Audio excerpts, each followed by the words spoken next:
Well, hello, YouTube. How you guys doing? Jared Fuller here. Today is Sunday, October 27th, 2019. Well, I would say joining me off camera, but they're kind of joining me off camera, like semi-joining us. Dad, of course, you just heard him. Hey. He was falling asleep on the couch. Amy is sleeping. Hello, little people. So how you doing, Dad? Just waking up from a power nap. Out. Yeah, well, we had kind of an interesting weekend. That was a good weekend. We were up at my cousin's house on Friday. We come home last night. Spent the night up there. It was a lot of fun. A lot of fun. My cousins were happy to see me. Good food. Yeah, we had lots of good food, and Dad went hunting with my cousins. And did you see anything? I saw a squirrel, a big hawk, and that's about it. A squirrel, a big hawk, and that's about it. Yeah, no deer. No deer. No. Yeah, it was a lot of fun. And that's what I needed. I needed to get away from here for a little while and spend some time with family and see some cousins I haven't seen in months. But it was nice. It was nice to get out, and Dad walked out to the kitchen. But it was nice to get out and to visit with them and to hang out with them for a couple of days. And I hope we weren't too much trouble for you up there. I don't think we were, but it was a lot of fun. The kids were happy to see me. They have 5 kids, by the way. And we were watching, like, the Three Stooges, and we were all cracking up, busting out laughing. The Three Stooges are, like, the most entertaining to me, anyway. I love watching the Three Stooges. My dad got me into watching the Three Stooges, and they are just really, really funny. I was kicked back on the couch, and the baby, the littlest one, she was lying across my chest, and my other cousin was over here to the side, and we were watching the Stooges, and we were just laughing our asses off, and it was a great time. I had a lot of fun. So did you have fun up there? Oh yeah, I had a lot of fun up there. Yeah. Got to talk to my nephew and my niece. And had a lot of fun up there. Yeah, it was great. I enjoyed myself. I'm glad the dogs went berserk when we got home last night, because they haven't seen us in quite a while, and they, you know how dogs are when you're away from home for a while. They tend to get really, really excited when their masters or when their humans come home. They were jumping on me. They were jumping on Dad. They got really, really excited, and I was happy to see them. They were happy to see us. Last night when we came home, we were just pulling in the driveway, and the road across the road was lined up with cars. I'm assuming they had a party next door last night, because there were a lot of people. And it's like, there's no way that they're all here for us. I mean, we're just getting home. So, yeah, it was kind of interesting to come home to that. It was raining really, really hard last night when we were coming home, and Dad, he was hydroplaning like crazy. Big, puddles in the road and water splashing everywhere, and they're talking snow. They're talking snow for us pretty soon. By what I am hearing, or what I gather from recent forecasts, they're talking about snow, which I am not looking forward to. The trees are starting to get bare. The fall foliage is just beautiful. What's happening in St. Charles? Oh yeah, my cousin's uncle had passed away. The cousins that I spent the night with, her uncle had just recently passed away last week, and his funeral's today. So that's where Dad's going to be. You're going to be over in St. Charles. I'll probably be over there for the funeral. I So. worked with him at Thompson Boats. Oh yeah. For many years, yeah, he's a good guy. Yeah. Terry Sr. Yeah, his name was Terry Hare. He was 68 years old. He passed away last week. And yeah, we send our love and our condolences to his family, and we're sorry for your loss. And my cousins, it would have been their uncle on their mom's side. Yeah, on their mom's side of the family. So yeah, my heart goes out to them, and we send our love and condolences Amy's really sawing logs over there. She'll watch this later and think, oh my God, I'm that loud. Yes, you are. And up north, Heidi and Amy were having their fun. Oh, yeah. They were, us guys, we took off. We went into town, Pinconning, and we left the girls behind. It was Amy and Heidi and Natricia and Lexi, the baby, of course. Well, she's not a baby, but she's a baby. She's only 4, I think. So she's a baby. She's still a baby. They loved having us up there. It was a lot of fun. Lexi asked me, come up when it's light out. Yeah, Lexi says, can you come back up when it's light out? Well, yeah. I'm hoping I get to go back up there again soon. This Thursday is Halloween. I think it's Thursday. But this is the last Sunday in October. And there were some other things I was going to get to in this week's video. And if you may have noticed that this week I have a different tone in my voice. I'm kind of, upbeat. I'm a little more, energetic and happy. And as opposed from last week, I was feeling down and out and depressed. And this week is a little better. And going up north and spending time with family really contributed to this change in my attitude. And I, keep in touch with, I don't have my cell phone, keep in touch with my friends. I like some homemade noodles that Ellen made. Oh, yeah. I watched them make some homemade noodles, and they turned out pretty good. But I needed to get away and to spend time with my friends and my family. They're more than friends or family. I needed to spend time with them to just to be reminded that there are people out there who love and care about us and appreciate us. And that's what I needed because, adult friendships are not easy, and come on, let's go up north. Adult friendships are not easy, and and I kind of touched briefly on this last week, where most friends say, "Well, I'm just really busy. I'm too." Well, I understand people get busy. We get busy sometimes, but you don't get so busy to the point where they never have time for me, but they have time for everybody else. That to me is what really gets me frustrated, because all I'm asking for is maybe 5 minutes of your time, if that. Just respond to a message, respond to a text, respond to an email. That's all you got to do. I don't think it's asking for too much. I'm not asking for a kidney. I'm not asking for your spleen. I'm not asking for a spine. I'm asking for 5 minutes of your time. That's it. If that's how you want to keep it just minimal because you're so busy. Okay. But anyway. So how are you, Dad? I'm good. I'm trying to get woke up. Yeah, I started talking and Dad kind of jumped up off the couch when he heard my voice. Because it's Sunday video time. I'm going to, let's see. I'm checking the time already. I've only been here for almost 10 minutes. I'm going to use this time to remind all of you to visit GuideStar.org. GuideStar.org has a complete and comprehensive listing of all the 501c3 nonprofit organizations and LLCs approved by the federal government. Don't be fooled. Don't be duped. Visit GuideStar.org today. Do you check GuideStar? No. Because he doesn't know what that is. I'm thinking of a vehicle. GuideStar, no, that's OnStar. Oh, yeah, that's right. GuideStar, as I just explained, has a listing of all of the legitimate nonprofit organizations that they went through the red tape with the federal government, and they've been approved 501c3 status to help families in need and things like that. When they don't get paid for it. Yeah, it's nonprofit. Yeah. But, that was kind of one of the things I was going to touch base on this week is the nonprofit organizations.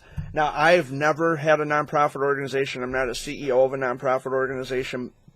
However, but I have been involved with charity. And Dad knows this. Like when I had the donation jar, right? That was just donation jar. That was in no way affiliated or tied in with any nonprofit organization at all. Just a nonprofit organization in here. but this is what I'm getting at. And I see this now a lot with people who are CEOs of nonprofit organizations. They love to take credit for the fact, and I'm not saying all of them, but most of them that I've witnessed over the past 6 years, they love to take credit for what everybody else is doing. You ask the public to donate money to your nonprofit organization. It didn't come out of your pocket. Did not come out of your pocket. The only thing that came out of your pocket was to make the 501c3 legitimate, because you have to pay, I think, for the documentation to get the nonprofit organization started. You got to pay the government. That's it. When I had the donation jar, I didn't go on Facebook or anywhere else for that matter saying, look at all this money that I raised. No, the people who contributed to that are the people who made things happen. I was just the guy who put that there. I'm not taking credit for what everybody else is doing. When I here's a better example.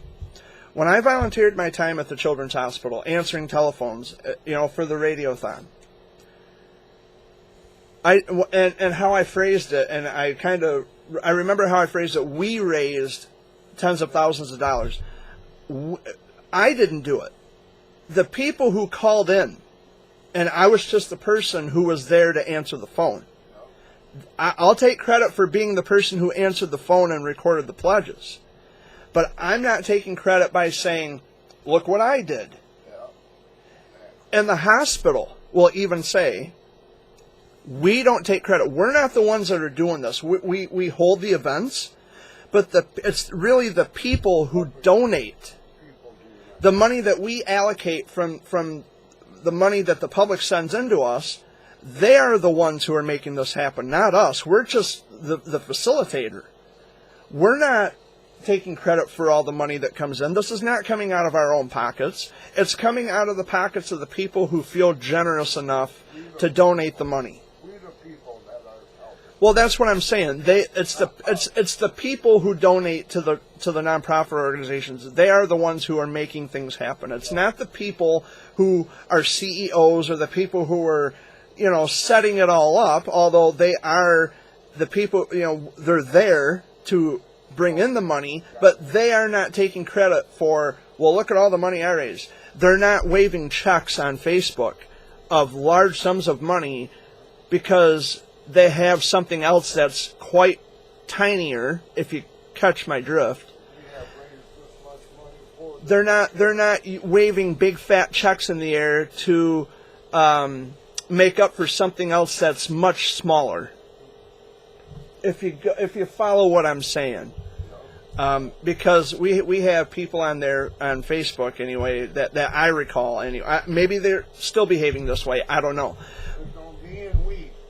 No, what I'm saying is, it's not about cliche. It's about people who are using they're taking credit for what other people do.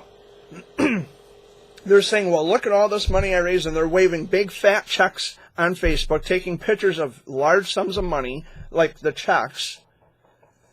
I mean, are you really that hard up for attention that you have to take credit for what other people are doing?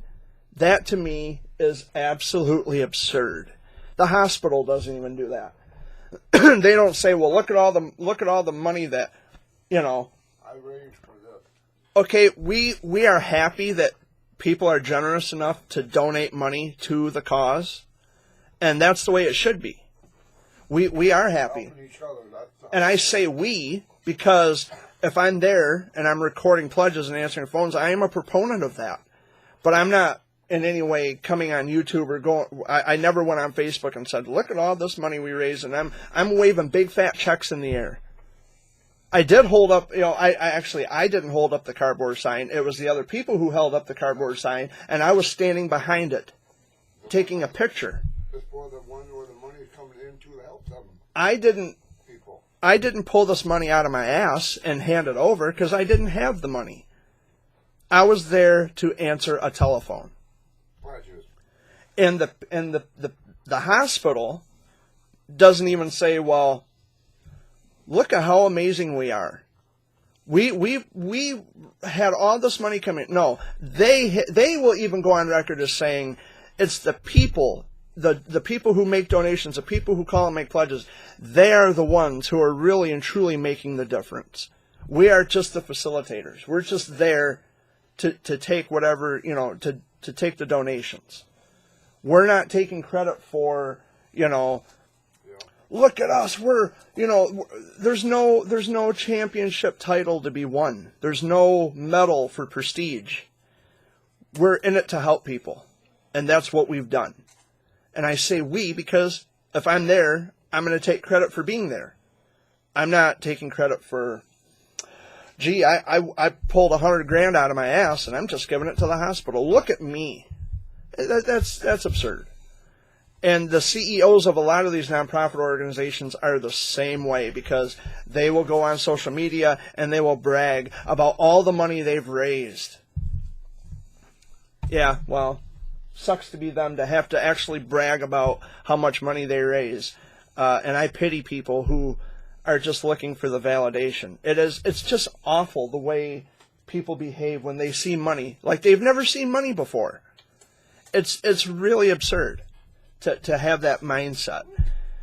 And I understand there is a thing called transparency where, well, this is what we do. Okay, you have your nonprofit organization set up specifically for the specific mechanisms in which it operates. For example, you have a nonprofit organization that helps families and assists families who are struggling financially and their kids are battling cancer. Okay, you have that. It's doing that. You don't need the pat on the shoulder for doing something that should already be, it should already be happening. It is happening. Why do you need the extra pat on the shoulder? Low self-esteem, maybe? I don't know. I help people all the time, and I'm proud of it. I don't talk about it, not publicly, but I do help people, and I love helping people because it makes me feel good. Even when there's times when I want to throw in the fucking towel and say I am done helping people forever, I find myself right back to where I started helping somebody else. What did I tell you, Jared? Because we're not. You can't do it. You can't do that. We're not those types of people. We're not the type of people to stop because of somebody else's ego. We do it because we help people, and it's us. We're helping plus everyone else in the world that does. I can't save the world. No, I can't save the world. What I can do is be a participant in something that is bigger than myself and bigger than the people who are putting it on, as a matter of fact, because it's the people who donate. They're the ones who are making it happen. And we're just there as facilitators. Dr. Guerra even said, because I give Dr. Guerra and Dr. Scott and Dr. Kulkarni all the credit and all the admiration in the world for saving my life. And they refuse to accept it. Although they were my oncologists, they refuse to accept. What did they tell you? No, you did it. Yeah, that's what they tell me. You put in the work. We were just the facilitator. Now I kind of get it. I get where Dr. Guerra is coming from because we've had discussions in email. But I get where she's coming from, and I understand that mentality. And I guess it's no different than a nonprofit organization. You have a nonprofit organization to serve the purposes of people who need it. There's a guy from my hometown here in Chesaning. He's helped so many people. He takes donations. And he helps people within the 48616 zip code. You know who I'm talking about? Yeah. The guy. Yeah. He's helped us a lot. Yeah. He's known by everybody, but you never see his name in newspapers. You never hear his name on the news, on television. No. He is a local person who has helped people for years. And you know who I'm talking about. Yeah. Yeah. I know he's helped us. He's helped my family. He's helped my cousins. He's helped my aunts and uncles. He has helped a lot of people. He does not get recognition for any of this, not publicly. His name is never in the paper. He's never heard on the news. He's helping people because his dignity is far more important than glory and fame and glamour. And his integrity is rock solid. Just makes him feel good. Knowing that he can give back to his community and he can help other people in times of need, and we are people that he's helped a couple of times before. We haven't gotten help from him in a long time because we're actually doing good in terms of finances at the moment. But he has helped a lot of people, and he in no way, shape, or form is looking to get a pat on the fucking shoulder for doing what he's supposed to be doing as a human being. And something else I wanted to get to, because, I don't know, it's the last Sunday in October, and I'm going to go out with a bang this week. Something else pertaining to childhood cancer. Before I signed off Facebook, I had seen just the most disgusting display. I mean, this is how hard up people are for attention and to be the man, the top dog. People who actually take pictures of the headstones of children who've died, and they post them to Facebook. And they're not even their kids. It's other people's kids that they're taking pictures of their headstones. And, oh, I'm going to talk to my friend today. And, oh, I miss you. And, oh, this is childhood cancer. That's fucking bullshit.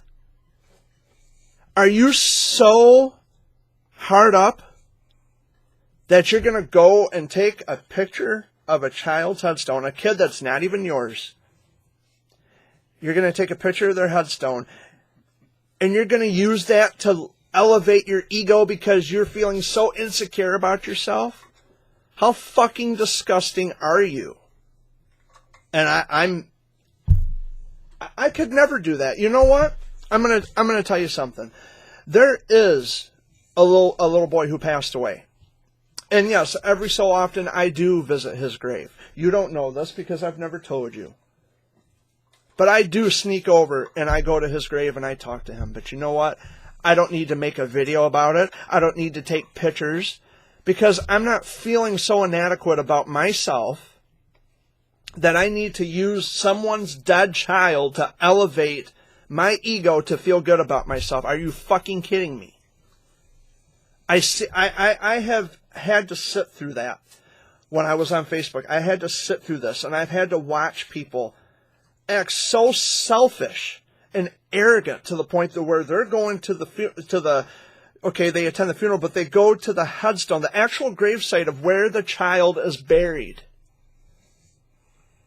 Oh, this is childhood cancer. Let's take a picture of me standing next to the gravestone.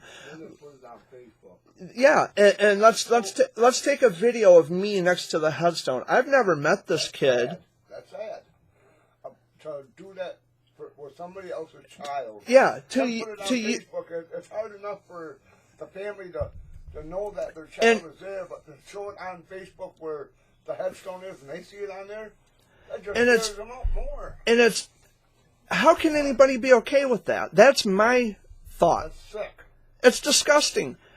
It's not. This wasn't even your child, and you're going to go to their website. Okay, you're going to go to their headstone and take a video and say, "I never met this kid, but this is childhood cancer.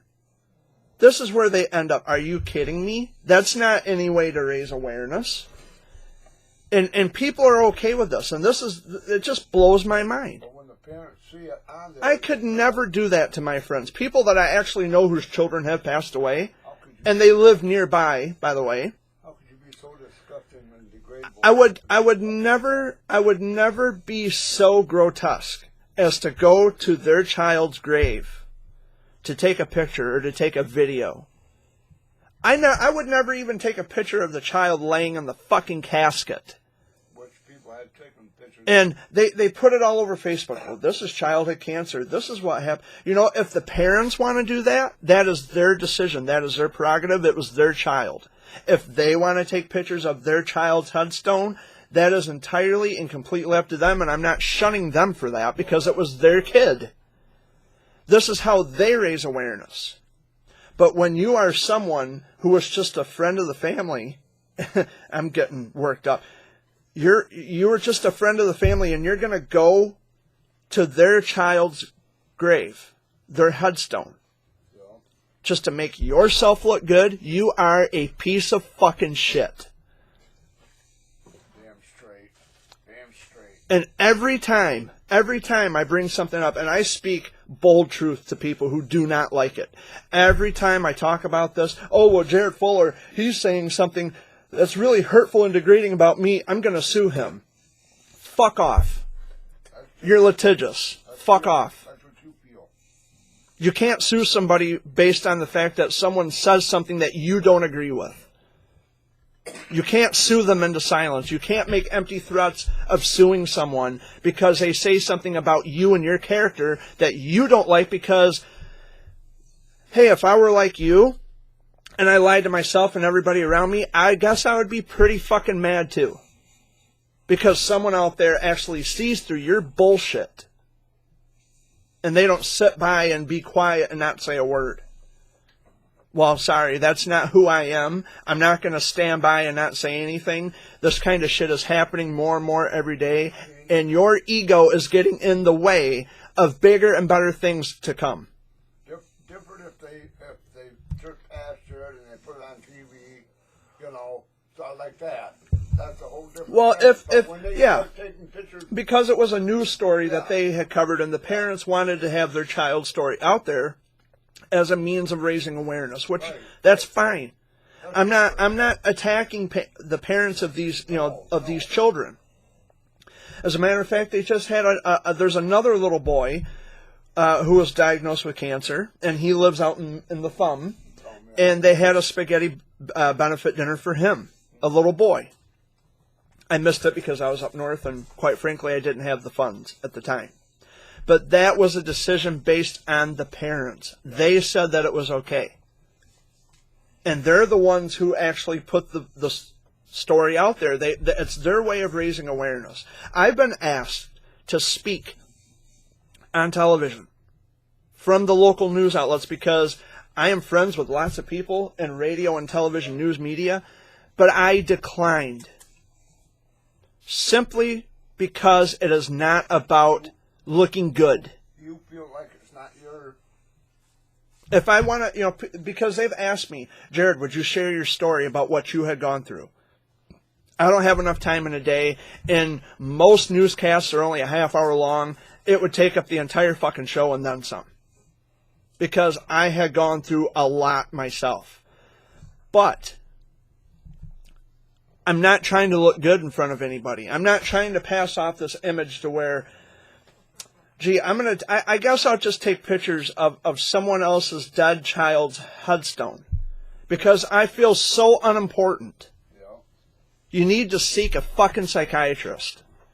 If the only thing you care about is looking good, and through no fault of our own, we had to go through things that my mom and dad never would have imagined, and you're going to use that as an act of prestige to boost your ego, you're a fucking piece of shit.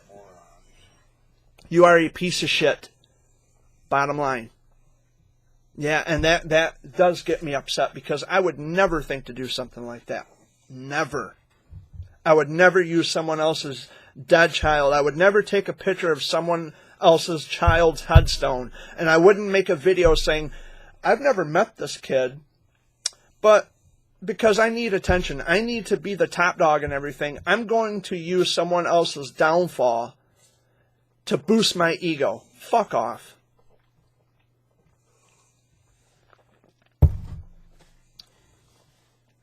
Hello. Just like Jared, I see on TV or on Facebook where they put these babies, those kids with Down syndrome, Yeah. on there. They exploit them. You know, it's kind of like exploiting our children when people do that. I don't myself. That's my business. Dad, that would be like if other people, like when I was in the hospital, that would be like if other people came into the room to take pictures of me when I was wired up to the machines. Put it on Facebook. But we didn't have social media back then. But I can see what you're saying. If we had Facebook in 1989 and they were coming in the room just to take pictures of me, you and Mom would have their head on a pike. They would be threw off the door. you and Mom, I would throw them out the door. you and Mom Yep. would have their head on a pike. You would have sued them. You would never give anybody permission. Oh my God. Not even in your right mind would you say, okay, well, if this is your way of raising awareness, you can use my dead child as leverage for your own ego, so that way you can make yourself feel good about yourself. What the fuck what is wrong with people? The fucking twisted minds. I could never do that. Now, when there were some warriors who did pass away, and one of them was local, and I did post a picture of me standing with the child. Yeah, that's different. Standing with the child when he was alive, Alan, and we were having a good time hanging out. I wouldn't, under no circumstances would I wouldn't betray my friends like that. People that I actually consider family, I would never betray them that way by going to their dead son's grave to take a picture of their headstone or to do a video and say, this is childhood cancer. That's fucking sick. It is sick. disgusting. How the hell does anybody, how do you sleep at night Yeah. knowing that you can use someone else's dead child just to make yourself look good? This is why I fucking hate social media with a passion. It's why I hate it. I've always hated it. Secretly, I think I've always hated it. And it's, okay, a couple weeks ago, and I'm on a roll today, a couple weeks ago, and she's a very dear, sweet friend of mine, and I'm not going to trash her in any way whatsoever. I'm not putting her name out there, and I'm not here to say anything bad about her. But we did have a disagreement about Kierfest. Okay? Which, Kierfest is a load of fucking bullshit, too.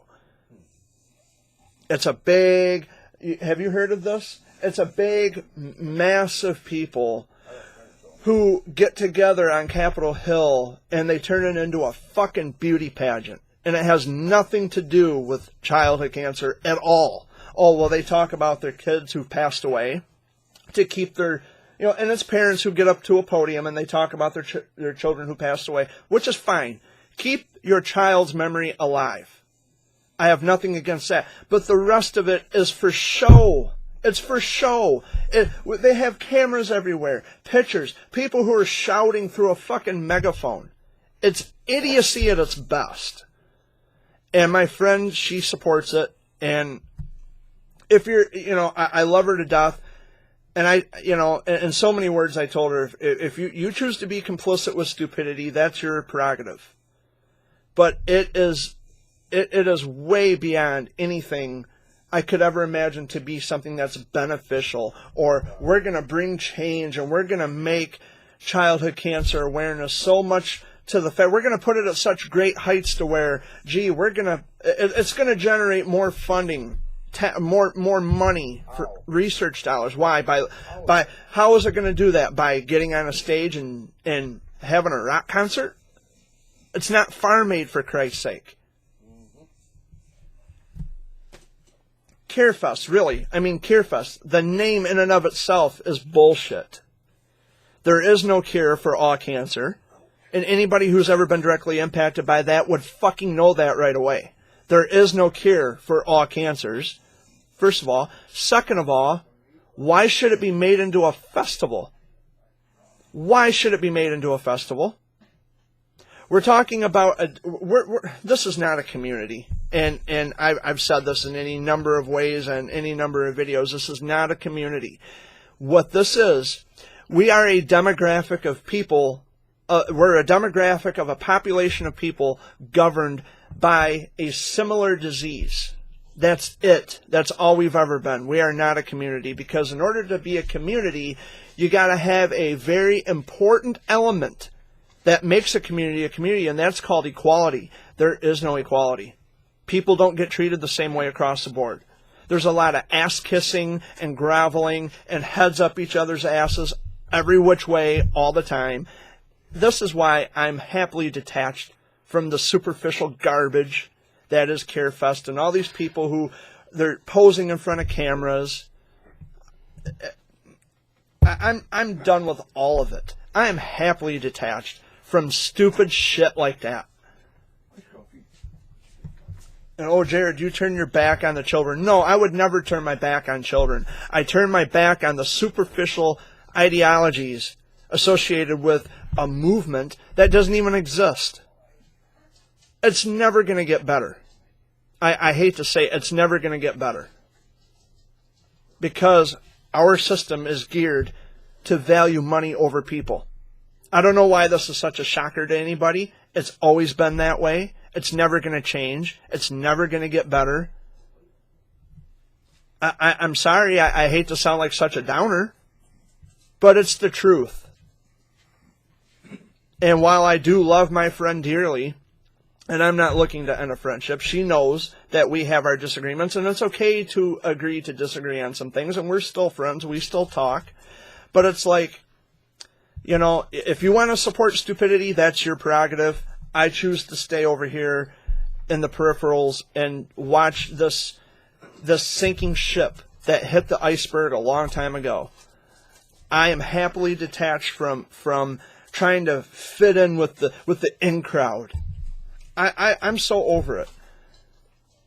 If you know, because when people behave this way, and you might even notice this, Dad, when people behave this way, where childhood cancer suddenly becomes an in crowd, that's like saying we did this to ourselves. Yeah. No, I fucking did not do that to myself. My parents didn't do this to me.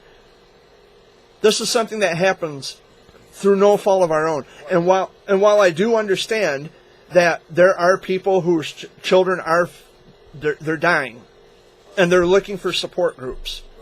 That I'm all for. I'm okay with that. People come to me and talk to me all the time. But when it becomes a showcase of vanity, when something so lethal is being glorified, Look at my friend Jared. and it's being used to make yourself look good, to be on the front of newspaper and magazine covers and on television, and you know, that's where I draw the fucking line. Okay, Jared. It's like when I see Fred breathe, right?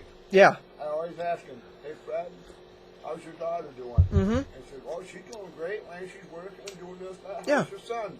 My son's doing great. Thanks Yeah. for asking." You know, We were in the And that's- hospital together. That's the way. And that's last week. You know, we just asked how our children are doing, Yeah. and that's the way it is. You know, Yeah. everything's doing good. How was your daughter? You know, She's doing great. That's and Melissa and I were in the hospital. Melissa Priest and I, we were in the hospital together, same exact time for the same exact thing, the same exact kind of cancer. Come out of the elevator, and Fred's standing right there. Fred was coming down, Dad was going up to see me. They passed each other in the elevator. Fred, what are you doing here? Oh, my daughter, she's got cancer. What? So does my son. What kind of Wilms tumor? What? So does my daughter. Yeah, and we talked. It was the same cancer at the same time, same hospital. Talked to his wife. Asked how she And I did talk to Melissa's mother a few months back. I seen her at the gas station, and I asked her how Melissa was doing. She was doing well, and she's got children. She has kids, so and I'm proud of her. You know, we both were in that line of fire together. We were like soldiers fighting a war.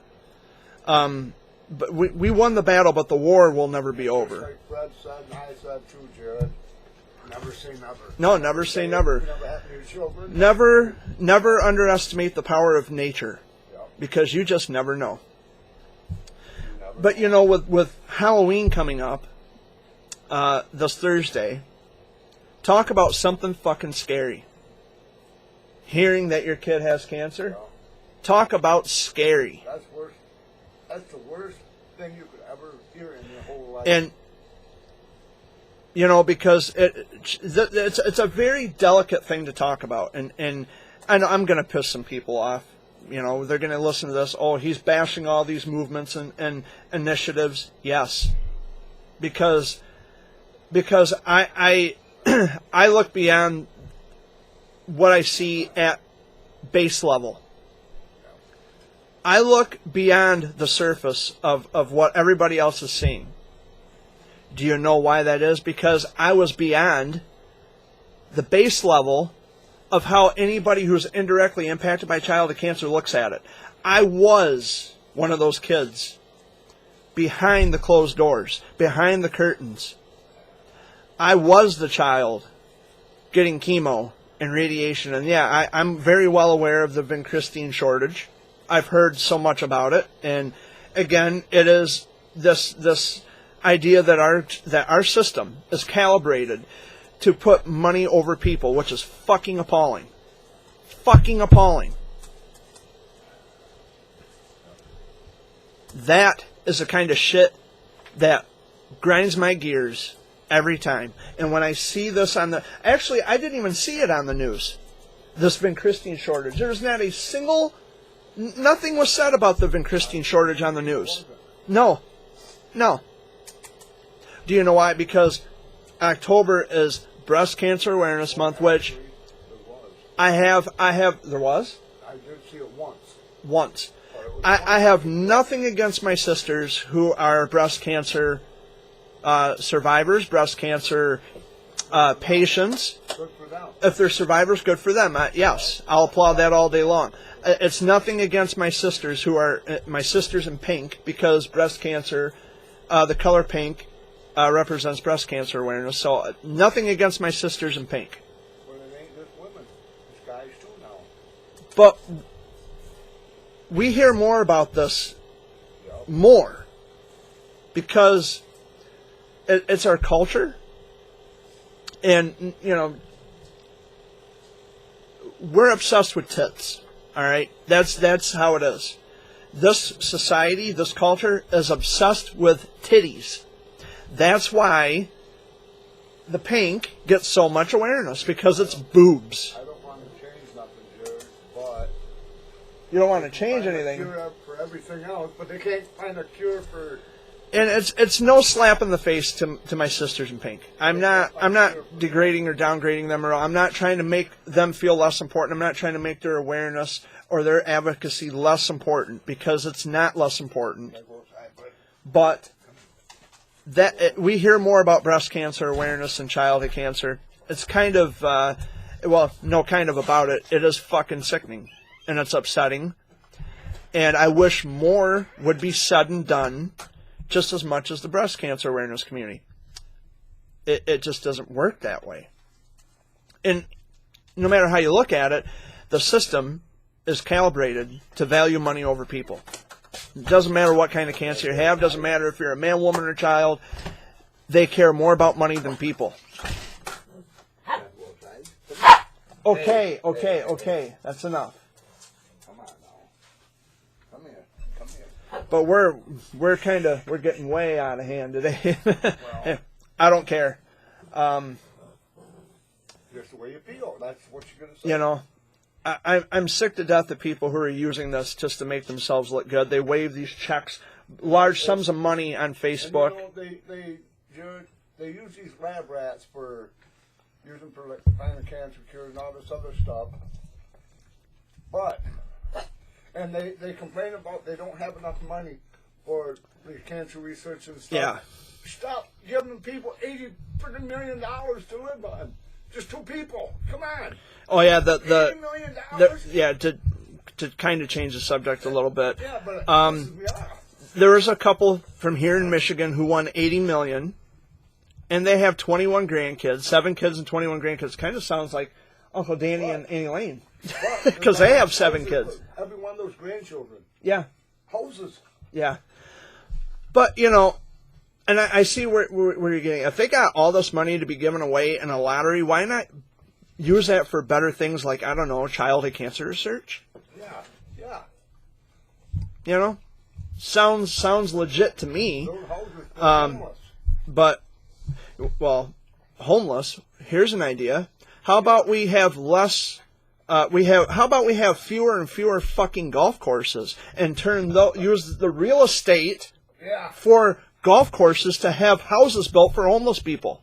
Exactly. Or veterans. Or the homeless vets. You know, they fought for your freedom, right? So shouldn't we help them? They don't even acknowledge us.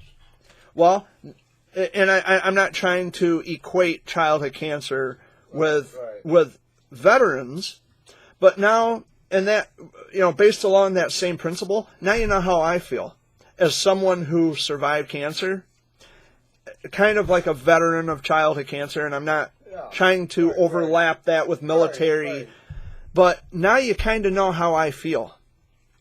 I didn't fight, I didn't choose to go to war with childhood cancer. I was drafted. Through no fault of my own, I was sick. Now that I'm an adult and I'm trying to reach back out to other people, and I've had so much disrespect thrown at me. Maybe it's because I'm such a loudmouth. Well, you got to put it out there. Maybe it's because I'm such a big mouth and I'm so opinionated that, Jared just doesn't care who he pisses off. Well, you know what? I do care to the point where I need to say something because nobody else is saying anything at all. People need to know it. Nobody else is saying anything at all. People need to know it. That's why I speak up. That's why I'm hated. That's awesome. That's just evidence that I'm being heard. Talk about me. That's great. And everybody else alone. That's great. And it's just like the people who make shit up about me. That's not true either. You're making yourself look foolish every day. Every fucking day.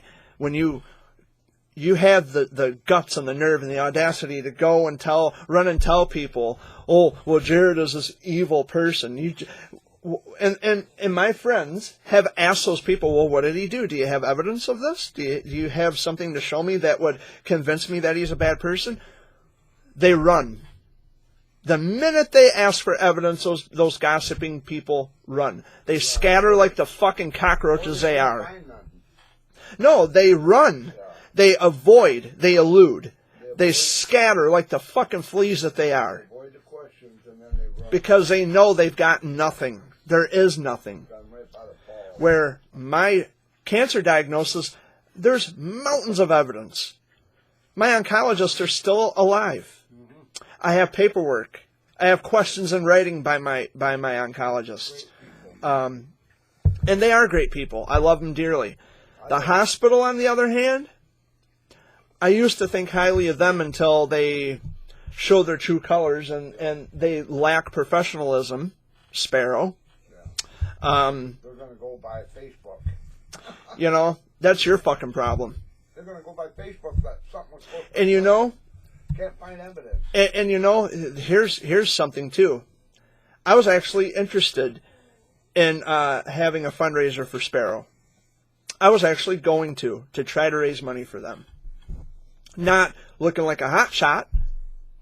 Not to, if it wasn't for me or to put my name out there. I was actually going to do something underground for Sparrow, but fuck them. Now I don't have to do anything. Because they pretty much disregarded me, now I can do the same in return and return the favor and disregard you.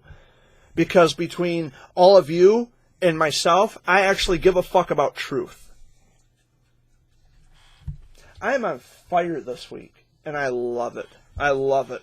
Well, you had a good weekend and you had enough time to think about stuff. And last week I was depressed. This week? I am tired. This week? Yeah, you're in a good mood, but now you're going to say shit. I am tired of feeling I'm tired of feeling like I don't matter to people anymore. I'm tired of being depressed. I'm tired of having the thoughts that I have. I'm tired of all of it. I'm tired of being put on a back burner. I'm tired of being put on the back pages because, well, Jared doesn't constantly give. You know what? I don't have the fucking added luxury to constantly give. I give love. And although love doesn't pay bills, love doesn't pay hospital bills, I can, at the end of the day, own up and say I still have my integrity. That I help people when I can help people. When I have the resources, I don't mind helping somebody else. Because there's lots of people out there who need it. There's people who, they wanted to acknowledge me on social media. I told them no. I don't want the acknowledgement. I don't want to be put out there. Because at the end of the day, me helping you is really the only thing that matters to me. And it just blows my mind. It blows me away when people get on Facebook And I mean, I don't know if they're still doing it. I'm not sure, because I haven't been on in a while, because I signed off. But when I was on Facebook, that's all I would see. Oh, you're so amazing because you can take a picture of a dead child's headstone. It's fucking disgusting. That's not why we're here. There are children that I have met who are now gone. There's not a day go by I don't think about them. I miss them immensely. But I'll be goddamned if I'm going to go to their gravesite and take a picture or record a video and say, this is childhood cancer, and I have a message. You know what? Just raise awareness. Stick to the awareness. Help people without everybody knowing. Nobody needs to know what you do. Help people in private, because those people will know who you are. Raise awareness to the point where you want to share a gold ribbon on Facebook. That's awesome. You want to share any color ribbon, actually. I always say gold ribbon because, naturally, childhood cancer survivor, so I'm going to say gold ribbon. Share your ribbons. You want to help people? You can do it without being noticed. You can have, and as a matter of fact, the people who, their little boy had passed away, and yes, I do go to his grave once in a while. They do have a nonprofit organization in his memory. You will never see, because I know these people personally, I know them, I know who they are. You will never see them brag or gloat on social media about who they are, who they help, how much money they've raised. You will never see anything of that nature coming from those people, because they have enough respect for themselves, they have enough dignity, because they understand the mentality that this was through no fault of their own to be stuck in that position. They did not ask for their child to be sick and die from something that had no cure, and it still has no cure. They didn't ask to be in that position. And they are not doing this for prestige and popularity and notoriety. And it absolutely disgusts me how so many of my friends, I love them with all my heart, but I am absolutely disgusted and appalled how some of my friends will cater to the egos of people who are just doing this for the prestige. They are just doing this to make themselves look good. It makes me sick. And I've tried in any number of ways, in a nice, civil, cordial way, to explain to my friends. They are doing this just to make themselves look good. They don't get it. Or they just don't care. Either way, it's fucking appalling. And it upsets me to the point where, I don't, it's one of the many reasons why I detached myself from advocacy. This isn't a win and lose situation where all my haters are saying, oh, we won because we actually ran Jared off. You didn't run me off anywhere. You can ban me from every place on the fucking planet. I'm still a survivor. You can't change that. You can't strip that from me. I got my scars to show it. You don't like me? That's your fucking problem. I don't lose sleep worrying about who doesn't like me. That's not my problem. I did what I needed to do to help people, and I still help people. You just don't know who, because it's none of your business. But I still help people. I'm not losing sleep over who doesn't like me. I'm still in a state of shock or disbelief that so many people would have turned on me in an instant just by going what someone said, which is not really smart. It's not smart at all. I give too much credit to people who are not deserving of any credit because they are just that ignorant and that stupid, and they discard and they dismiss rational thinking and logic.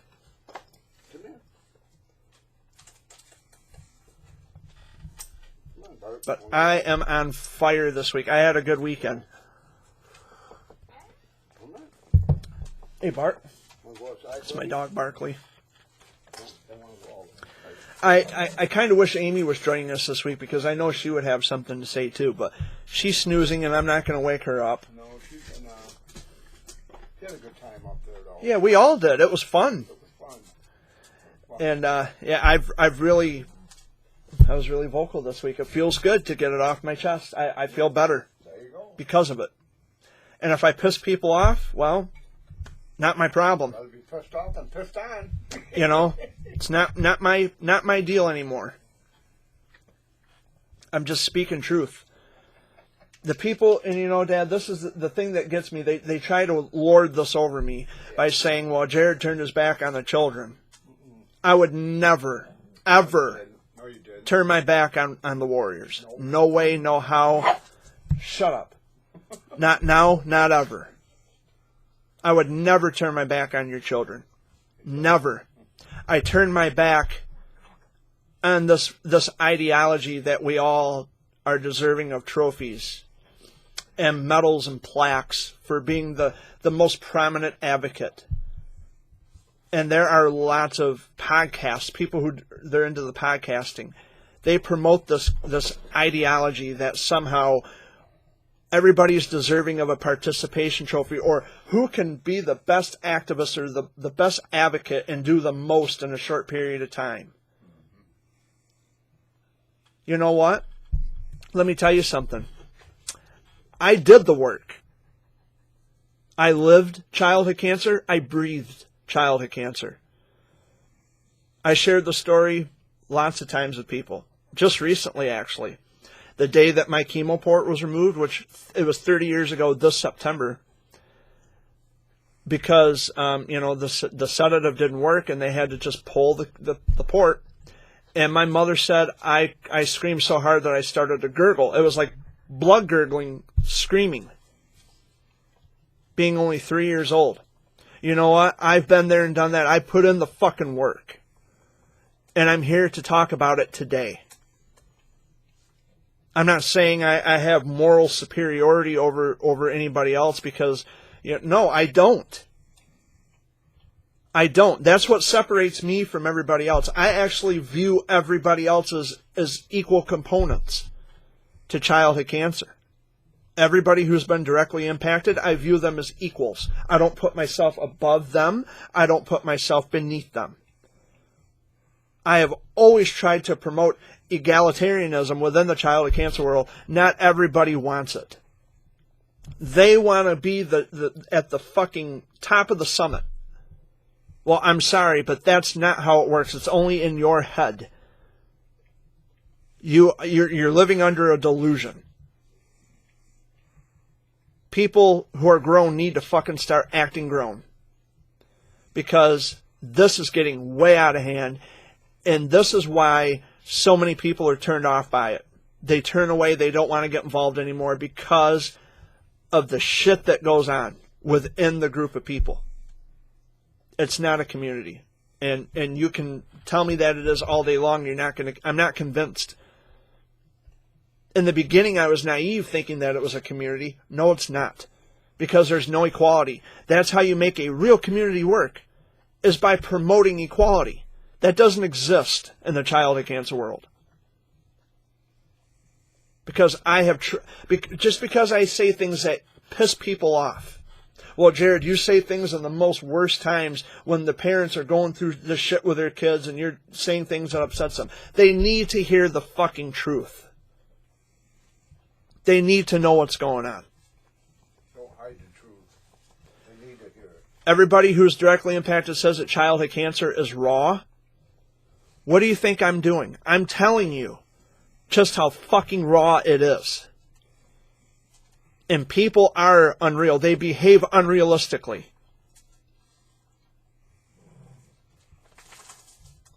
And I'm doing everything I can to help. And I have done everything I could to help. But the ideologies behind the superficial crap about looking good in front of everybody, I am happily detached from that. And I'm never turning back. There's no turning back. I've lost a lot of friends along the way, or I guess they really weren't my friends, were they? Because I would never easily lose somebody based only on what someone said on Facebook.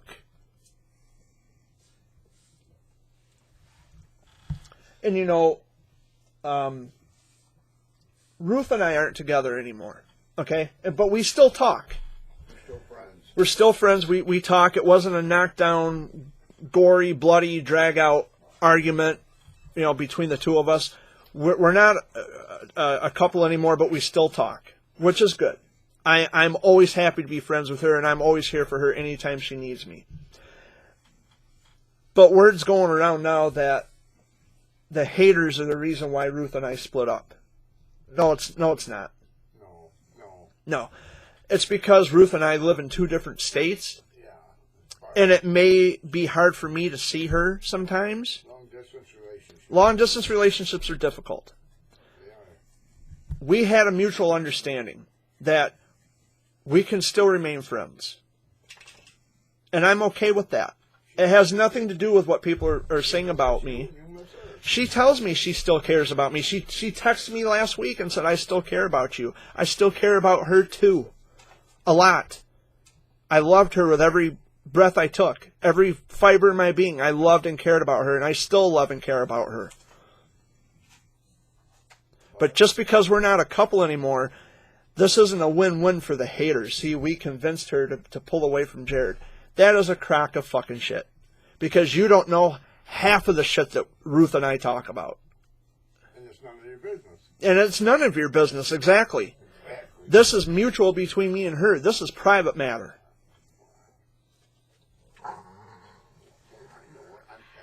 These people, they think they have such big control over my life. Right? These people who hate on me so much. They have no fucking control over me. I do what I want. And that's it. That's that. And yeah, while I have gone on record as threatening to sue people, I actually haven't sued anybody. Oh, no. Because by threatening to sue, I mean, there are people who should be sued for defamation of character. Hey. Slandering my name. Right, Barkley? Right? Right? Tell him. Yep. Come here. Hey, buddy. People who ought to be sued for defamation. Instead, what I do is I sit back, I let them say what they're going to say, do what they're going to do, because they are only showing the world and everybody around them that they're in contact with, they are showing them how fucking ignorant they are. I'm just sitting back, minding my business. And Amy's awake. I think, I'm going to say that Barkley woke her up. Did Barkley wake you up? That loud bark. Oh, so you've been laying there listening the whole time? You're pulling a dad number, right? No, I was actually sleeping, but I woke up sweating. No. It is kind of warm in here.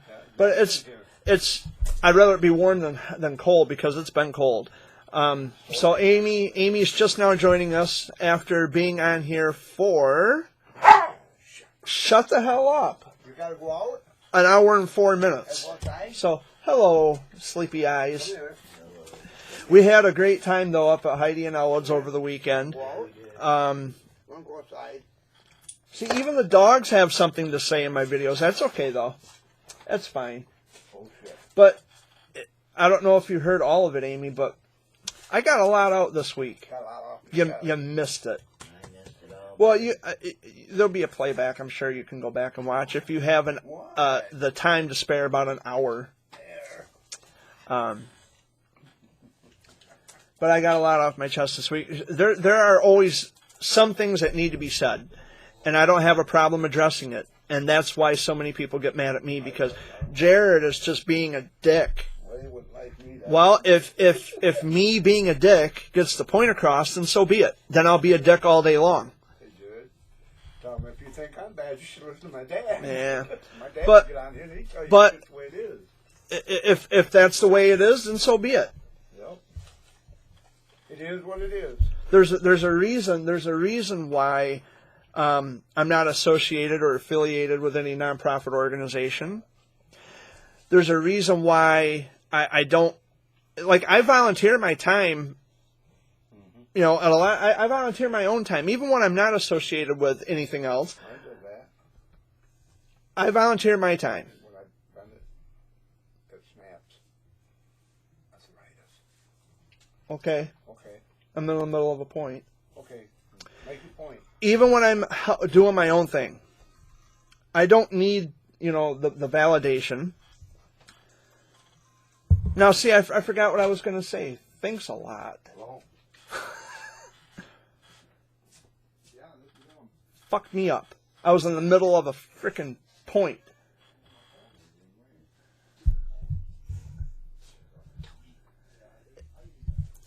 It's just, I was probably just going to reiterate something I've already said anyway, but I think I've been pretty adamantly clear this week that, you know, I am someone.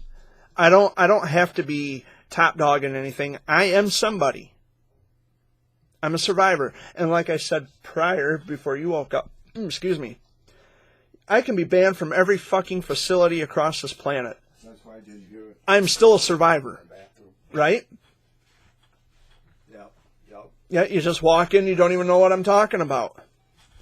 That's my dad for you, folks. Well, I just walked in. I didn't hear him call me. My phone was in the bathroom. Oh, so he got a phone call. So I'm going to say it one more time, even for the people in the back.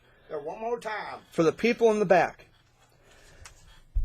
I can be banned from every facility across the face of the fucking planet. It doesn't change the fact that I'm still a survivor at the end of the day. Exactly. Exactly. Yep. So nice I said it thrice. Yep. If thrice is a word, which I don't think it is, but it is now. If people don't like it, they can kick y'all ass. The way my feelings are with it. But I ain't gotta worry about my phone. Stress about my phone being turned off. Yeah. you know, there was something that I was going to mention too, and I'm glad that you're both awake because you can give your 2 cents on this. Of course, because you were there. There was a shooting at our local gas station last week. And Dad and Amy were witnesses to this. I was in the store. Yeah, and usually, you know, because You heard the sound. I seen it all. yeah, Amy had actually witnessed the fire popping at the end of the barrel of the gun. Now, usually, because we had discussed this, and Dad's like, well, maybe we shouldn't talk about this in the Sunday video because, you know, if we're witnesses, that would put our lives at risk and danger or whatever. But I think you'll be fine. They're you know, it's okay. Because if they couldn't identify you, Right. and they don't, you know, and even if they can, so what? The cops are looking for him. I gotta I was run. scared as heck. Well, I bet you were scared as hell. I would be scared. I But was stunned there for a minute. I was in the truck and it was like I couldn't even move. And then once they all left, I was pop, able pop, to pop, move. pop, pop. And yeah, it was. I wasn't with Dad and Amy when this was going down, but I ran right into the gas station once they all left I'm- the premises. I'm assuming it was a drug deal gone bad. That's what everybody else is assuming. That's what the police officer said. I wasn't there. But Dad and Amy were, and it was really scary. They had to give a report to the police, Went through a panic attack. and Amy had a panic attack, and This is what I should say is corporate. You need to get off your asses and put some cameras in that or on the outside of that building so they can see who's coming in and out and see what color Yeah, the because- vehicles are, what they are. Any building, not just Any- that building. and this is a kicker. This was third shift, And it's been robbed how many times? and corporate after this incident went down made everybody go back to work. She made that manager go to work. And this is a young girl working third shift, She didn't have to go back to work, thank God. or she didn't have The to. manager The did. manager did it. Oh, we can't close it down. Not the head honcho. Not corporate, head honcho, but Yeah. it It was the boss. the manager. The manager that Because runs that corporate is the boss of the manager is the boss of the employees. store. Yes. But overall, the head honcho being corporate, they are in control of all of them because the manager is an employee of the head honcho of corporate. So, but it's stupid that they would even make the employees go back to work after a shooting. Which, by the way, Chesaning is not notorious for shootings. This isn't Saginaw. This isn't Flint. Third thing that's happened. This isn't Detroit. This isn't Grand Rapids or Lansing. It's little old Chesaning, a little country town. I grew up here. I've lived here my whole life. Nothing ever happened. And we have never had problems with gun violence in Chesaning until recent. Earlier this year, there was a love triangle gone bad. Shooting. And there was gun violence involved. We just recently had a shooting at Admiral. I don't think anybody was hit. No, there was an old But- lady that worked there before with pistol whipped. Yeah, she was pistol whipped. They stuck the gun in her face, said, "Give me all your money." She gave them the cash, and they still whipped her with a pistol. Yeah. But, and what I kept pointing out to you and Amy was that all it would have taken was for them to shoot one of the gas pumps. You all would have been dead, because that would have been a huge incendiary mess. You all would have been dead. Oh yeah. It would have been a massive explosion. The building would have gone with the pumps. You all would have been dead. Yeah. So, I have a number thank your lucky stars. I have a number for corporate. I'm gonna call them again. Because it is, wow. The world we live in, Because of that deal, my girlfriend still has bad dreams about it, and I ain't still depressed and she has all that shit going on with me. Because you're going to the goddamn gas station. well, depressed, but you're shaken up.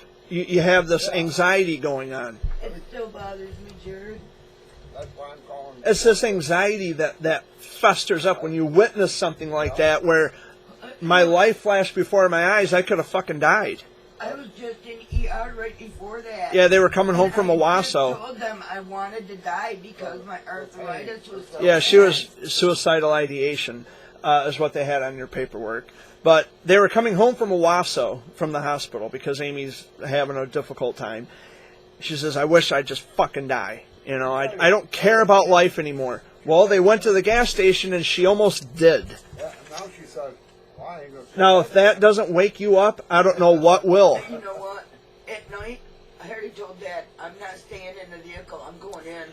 This and what I keep that could happen trying to daytime, implement nighttime. is that we need to start locking our door Yeah. at night. And they need to get And up there.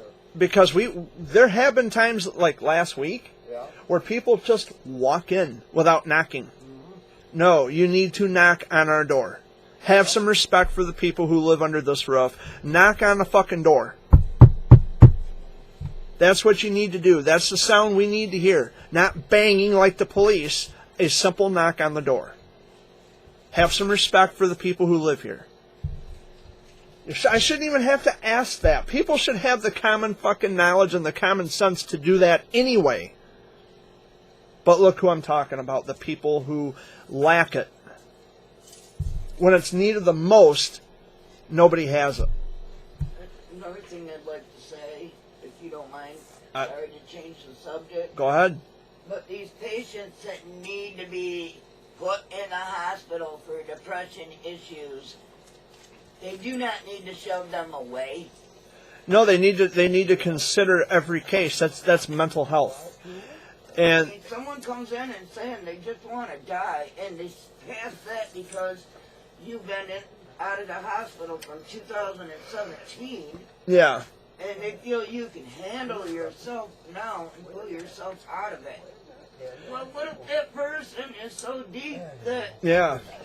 they can't? My thing to add to that is They ask you, do you feel safe at home? they're not you. They don't think and feel what you think and feel. So who are they to say, well, we don't feel. I don't care what you fucking feel. We're not here for your feelings. We're here for my feelings. They should go by what you feel. The patient watching this, if you are someone who battles chronic depression and anxiety, and I have tried to get Amy to start her own YouTube channel. She was talking about it for the longest time, and she was very, very, very passionate about it. But I guess the wheels kind of fell off over time, and she just says, screw it. See, because What is that? Lexi drew me a picture. Oh, Lexi drew you a Lexi picture. drew Uncle Wayne a picture, and she said, "Take it home." Oh yeah, she was. This here. This is too cute. It's just a bunch of scribbles. She was actually, because I was sitting on the couch, Okay. and she had the paper on my lap, and she had the marker. She says, "I'm gonna draw you a picture now, okay?" I said, "Okay," and then she just started. I think she was trying to draw hearts. It's what it looks like. I think she was trying to draw little hearts, but it is cute. She's only 4, you know, and 4-year-old great niece. And but she tried to draw Uncle but Wayne she a picture. she drew it for Uncle Wayne. Okay, but she used my lap to draw it. That's Okay, fine. so we'll put Jared. No, it's for Uncle Wayne. Jared's leg. It's Uncle Wayne's picture. That's all right. So what? Do we have anything planned today? I've got to go to St. Charles. Yeah. Oh yeah, that's right. Dad has a funeral today. Halloween trick or treating is this coming Thursday. You gotta go uptown before that. Up to, The store. oh yeah. We need Um, paper And something for that. there are some things I need to point out about trick or treating. Because there are going to be lots of little ones out, and there's predicting, and the weather forecast is saying we're supposed to have rain, and it's going to be really cold on Halloween. So, of course, bundle your kids up. And Jared, what do you think of that age limit? The age. I'll get to that in a minute, but I just wanted to remind everybody to, watch for children, please. There are going to be kids everywhere. Make sure they have bright colors. And make sure that your children wear reflective costumes, or at least make it known that your children are out there, because Use flashlights, whatever. there are people who just don't pay attention. Yeah.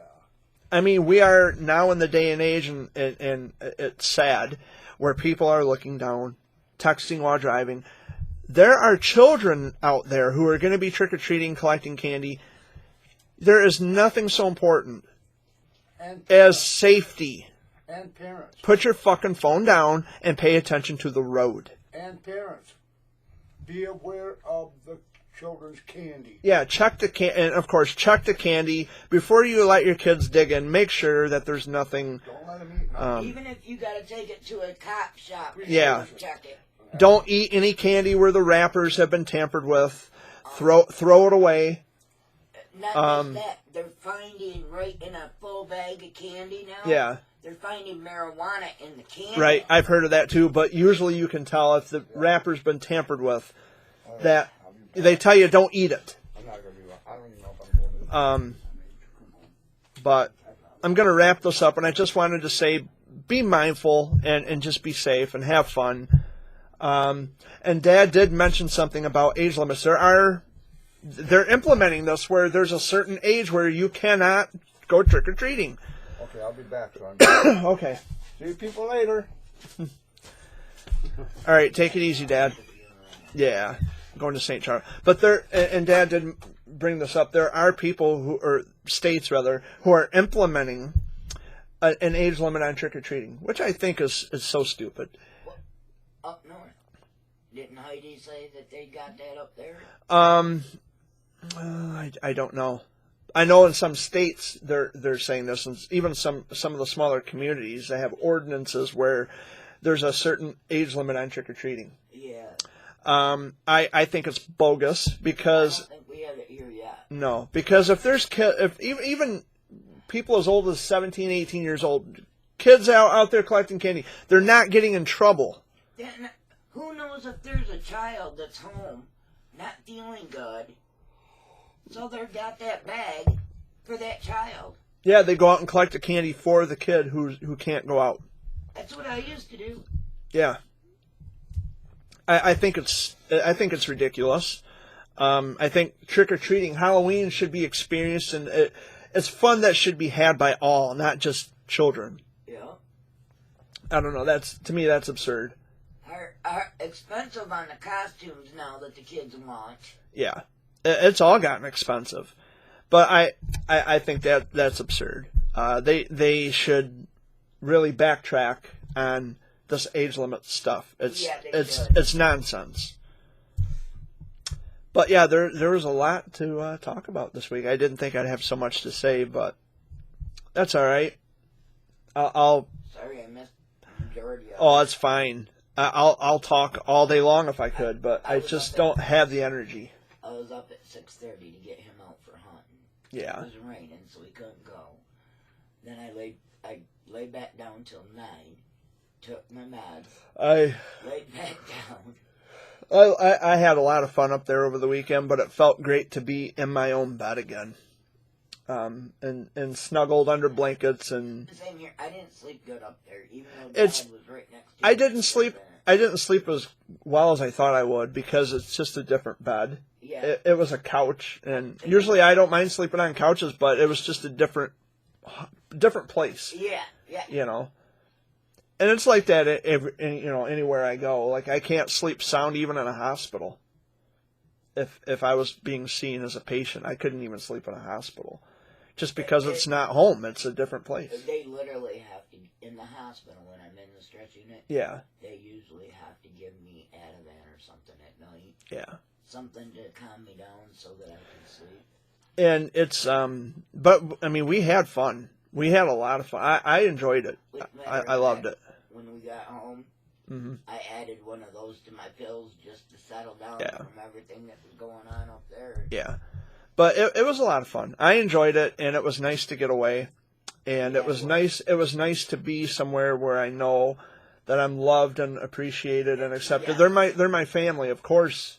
You know, and I'm not saying that I don't have those same feelings for my friends. Of course I do. There's people, you know, they do get busy. We all get busy sometimes, and I understand they may not have the time just to sit and write out a full sentence. And I will admit, But they're not so busy to where they read my messages and don't respond, or they'll make empty, you know, well, I'll call you sometime this week. Well, this week never comes because you have my number and you never call me, which kind of pisses me off in a way. like me, I give my number out to certain friends on Facebook and they never call me. Yeah. Don't tell me you're going to call me and not call me, because that shit kind of gets under my skin. I freaked out. Remember Jessica Fowler? Yeah. When she read on there that I had arthritis Yeah. Arthritis. Yeah. and lupus, that girl called me up. Uh-huh. She's like, I'm moving back to Michigan. Yeah, she said Georgia. she was just coming here to visit. Because I talked to her and she says, yeah, I'm just coming back to visit. I'm not coming back here to live. Oh. So I don't know. She says she wants to see us, so. Yeah. Well, I want to see her, I want you know. to see her. I mean, Yeah. it's been a while since she's been out here. Yeah. And But with her health, it's hard. with our friend Dana, that used to live up in Chesaning, she's looking better, actually. She's looking better and she's looking good. I haven't really seen her. I'm not to put too much of her personal business out there, but I think she did clean up. Yeah, And she got herself straight, which is awesome. That's great. her son Quentin, though. Yeah.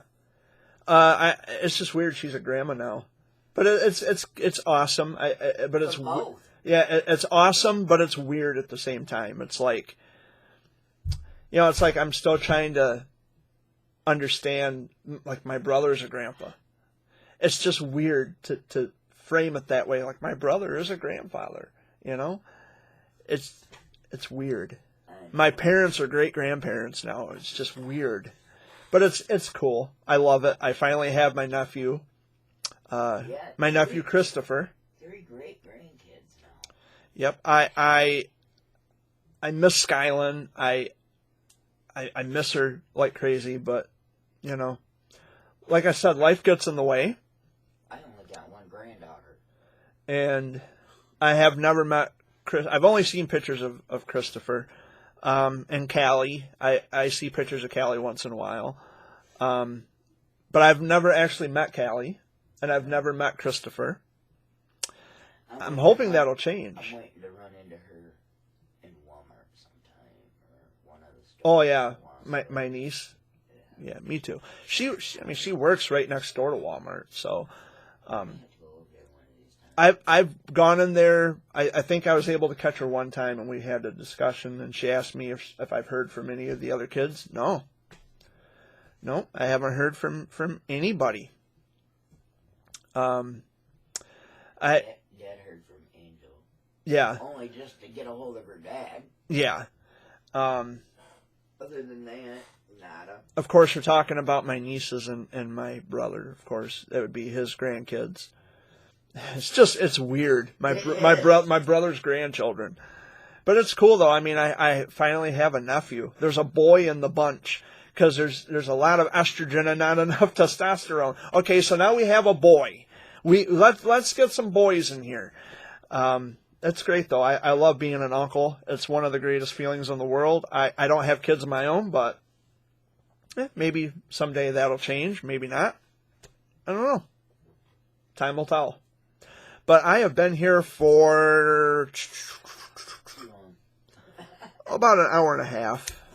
But it's been nice just to sit and talk and to get a lot of things out in the open. I told Addis I'm probably going to piss a lot of people off, but I don't care.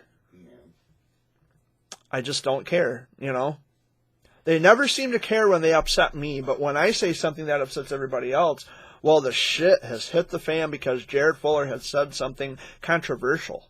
Well, there's nothing controversial about something that's true. You know? And anything that's true does not fear inquiry, and vice versa. There's nothing to fear. If something is true, it's true. It'll be presented as such. And if I see something in the most disgusting, most grotesque way, I'm going to talk about it. There's nothing off the table for me. I'll talk about anything. I mean, not anything, because some things have to be private. But Some of these 11 obviously. Have you seen some of the clothes that, like, your one niece that we just went to go visit, that's 11-year-old, wears? I don't know. I didn't notice her clothing. I walked in. I went in her bedroom, Mm-hmm. and I made her change her pants. Yeah. Were they like tight, skin tight, or? No. When she'd sit down, Yeah. and she doesn't know how to keep her. Yeah. She doesn't set ladylike. Yes. It was showing everything Oh, underneath. yeah. Yeah. And so I'm like, go get Yeah. a different. Yeah. She's not to, and like I said, not to put personal business out there, but she's 11 years old. She's starting to go through the changes that, the hormonal changes and puberty's coming. She's just got to be taught. That's all. I mean, you can't set certain ways because you're being too revealing. Heidi even got after Lexi. Yeah. And Lexi's only 4, but you got to start them. You got to teach them that you cannot set with, like that. You have to set ladylike. And Lexi's like, I can't find anything for my. And you're talking about the short shorts, because I did notice that she was wearing short shorts, and when she sits down, yeah, I know what you mean, but I didn't notice that. I'm just saying that she was wearing shorts. But yeah, it's. And then Lexi running around in shorts and her swimsuit top. Yeah, just the top to her swims. Yeah. But Heidi said it was too revealing. Yeah. So she needed to go change. Yeah. Well, she couldn't find a pair of pants, so I went in and where's your pants at? And I understand it did get hot in that house. Yeah. Because that furnace, but you still have to keep it civil. Yep. Keep covered up. Yeah. But anyway, it was a great time though. I had a lot of fun. Don't act like you're 16, 17 years old when you're only this age. Yeah, when you're only 11 and 4. yeah. But anywho, I guess I'll wrap this up, get this uploaded, because it's going to take all day to upload, like it always fucking does, every week. Except this video is longer than last week's, because I had so much more to say this week, because I had you and Dad to assist, which is nice. After I woke up. Because it's nice to have something to talk about. And, you know, I have a buddy, he watches from Kansas, and he knows who he is. So thank you again for watching another video this week, brother. And we'll stay in touch through text message. And I'm bumming because my friend got their phone shut off because Yeah. they didn't pay the bill. And I ain't got no Netflix. yeah, and I have people who watch. Maybe, you know, they don't necessarily have anything to say like on the video. Well, they can't because the comments have been disabled because people who have no life can't keep it civil on my channel. Yeah. So I had to do away with comments, and I know there's people who are just itching to say something in response to this. That's why there's an email address associated with this channel. It's in the About tab section of my YouTube channel. If you've got something to say, just email me, and I will chew you up and spit you out.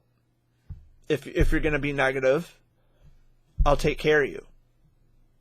But if you have nice comments, of course I'm going to respond to the nice comments as well. But if you're gonna be a douche, I will tear you to shreds. It's simple as that.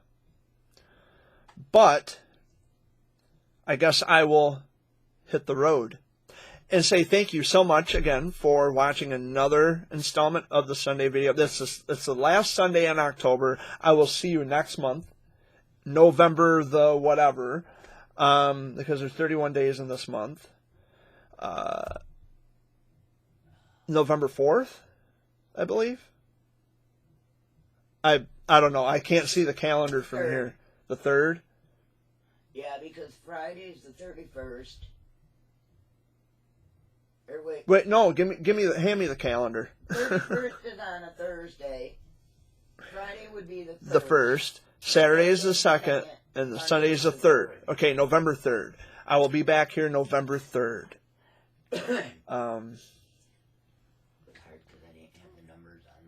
I know the 1st was I think, yeah, this week, Friday. Yeah. So We get our checks this Friday. Yeah. So I'm out of here. I will see you all next week, Sunday, November 3rd. Much love to all of you. Amy, anything final to say? She says peace out. And I'm going to say the same. Peace out. Take care.